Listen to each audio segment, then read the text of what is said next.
If you're looking into signing a book contract with a traditional publisher, you've probably seen a clause called Right of First Refusal. This has to do with the next book in your series or potentially other books that you are writing. But what exactly does that mean? It means that your publisher has the right to see that manuscript first and say yes or no to publishing it before you can shop it around elsewhere.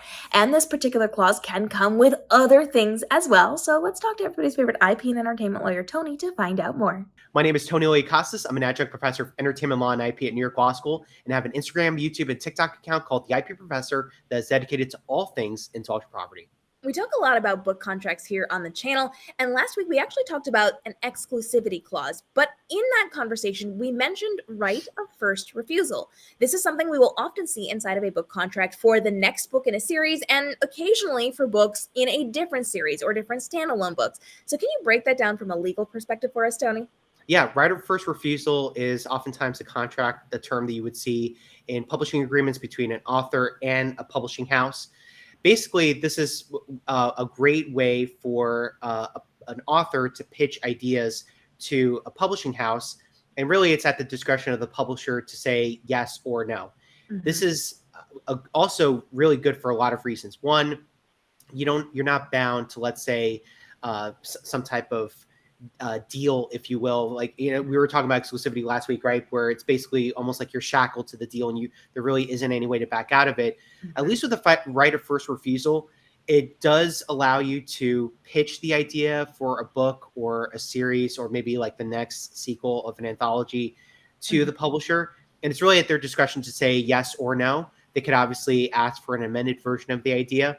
Now, if there was a scenario where there was a refusal, what you do want to look for in the right of first refusal clause, though, is if there is some type of bar by, on the author's part that allows them then to shop the idea to other publishers.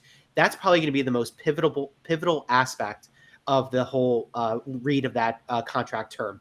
Because essentially, if an author gets his or her idea rejected, and the publisher, or at least the right of refusal clause, essentially contains a term that says you can't shop this around to other publishers, that's really then, I think, that you're back at square one with this whole exclusivity discussion that we were talking about last week, where there is no free market. There is no opportunity for you to go to another competitor to try to get a better deal. There is no opportunity for you to pitch your idea to another publisher that may likely than not, engage in the type of genre of book that you typically write.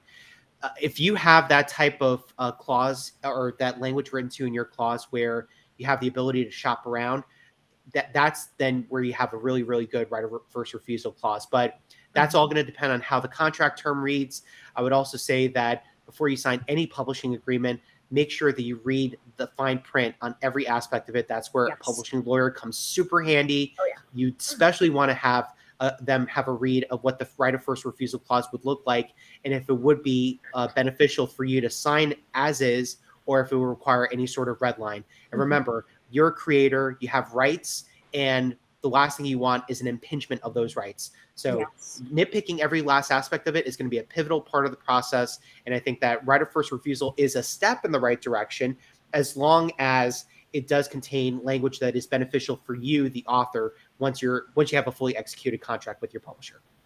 And in the publishing industry, typically we are seeing the right of first refusal in relation to this series we're working on. So if you sign book one with them, because most publishers are not going to sign for an entire series without seeing how the first book does, you will likely see that clause there to make sure that you are giving them the second, the third, the whatever book, and they get to say yes or no.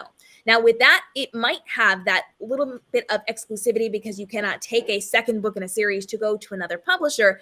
But on occasion, we do see it for other books outside of the series that you are working on, at which point, as Tony mentioned, you want to make sure that you do have the right to then shop it around after the fact. If they are going to take a look at it and say, this is not for us, you can then take it elsewhere. But it does, as Tony also mentioned, give you a bit of security because they are going to at least look at other books that you've got going on there, which is why it is so important to have yourself a publishing lawyer to go over your contracts and make sure that everything is aligned to serve you and what you are going to need for your future works as well. And if you have not watched our episode on the exclusivity clause, we're linking that down below. It is in our playlist. We want to make sure that you are not signing anything with that because that is not going to serve you in any way, shape, or form. As always, you can drop your questions here for us because Tony's coming back for more episodes where we're breaking down book contracts because we want to make sure that you are safe and protected inside of this industry. And if you don't want to wait around for our upcoming episodes, you can always reach out to Tony on his social medias. Tony, where can everybody find you? You can find me on Instagram, YouTube, and TikTok at the IP Professor. And you can check out my entertainment law podcast called End Scene. New episodes drop every Friday in Apple Podcasts, Spotify, or wherever you listen to podcasts. If you have questions on book contracts or anything on the legal side of the publishing industry, drop those down below. And if you have questions on writing, publishing, or marketing, now is the time to get those questions in, as I am dropping daily videos to help you navigate the world of your publishing to make this your most profitable year ever, with less time commitment, with less stress, so that you can live your best life while also living your best author life. We'll see you in the upcoming episodes.